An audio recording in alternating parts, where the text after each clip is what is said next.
पौराणिक कथाओं के अनुसार खाटू श्याम जी भगवान श्री कृष्ण के अवतार हैं।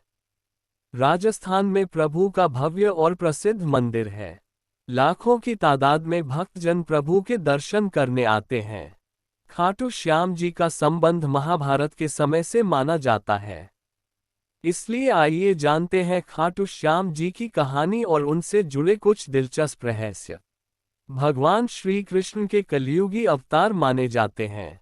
खाटू श्याम जी प्रभु श्री राम के बाद विश्व के दूसरे और सर्वश्रेष्ठ धनुर्धर भी जाने जाते हैं। खाटू श्याम का तात्पर्य है मां सैव्यम पराजित, यानी जो हारे और निराश लोगों को सहारा देता हो।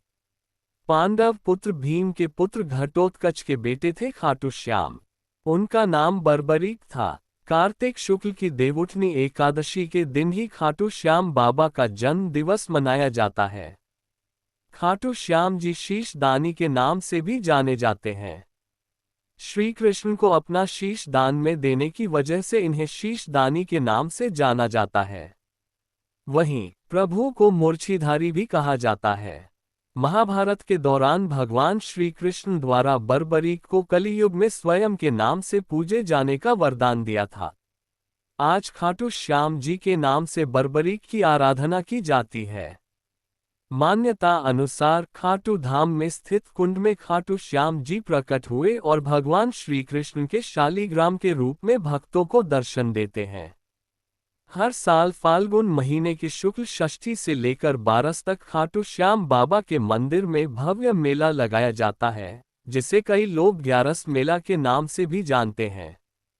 खाटू श्याम जी की कहानी।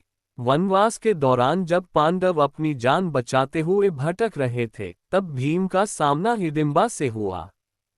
हिडिंबा ने भीम से एक पुत्र को जन्म दिया जिसे घटोत्कच कहा जाता था। घटोत्कच से बर्बरीक पुत्र हुआ। इन दोनों को अपनी वीरता और शक्तियों के लिए जाना जाता था। जब कौरव और पांडवों के बीच युद्ध होना था, तब बर्बरीक ने युद्ध देखने का निर्णय लिया था।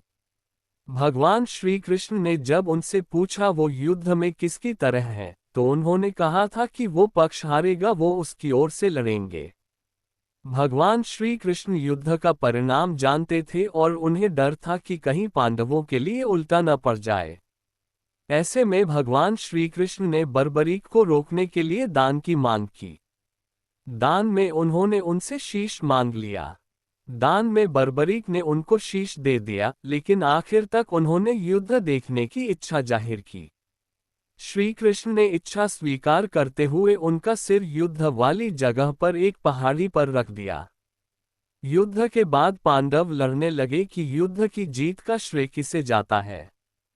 तब बर्बरीक ने कहा कि उन्हें जीत भगवान श्री कृष्ण की वजह से मिली है। भगवान श्री कृष्ण इस बलिदान से प्रसन्न हुए और कलियुग में श्याम के नाम से पूजे जाने का वरदान दे दिया। जो भी भक्त बाबा श्याम के पास सच्ची भक्ति से जाते हैं, बाबा श्याम उनकी हर मनोकामना पूरी करते हैं। जय श्री श्याम।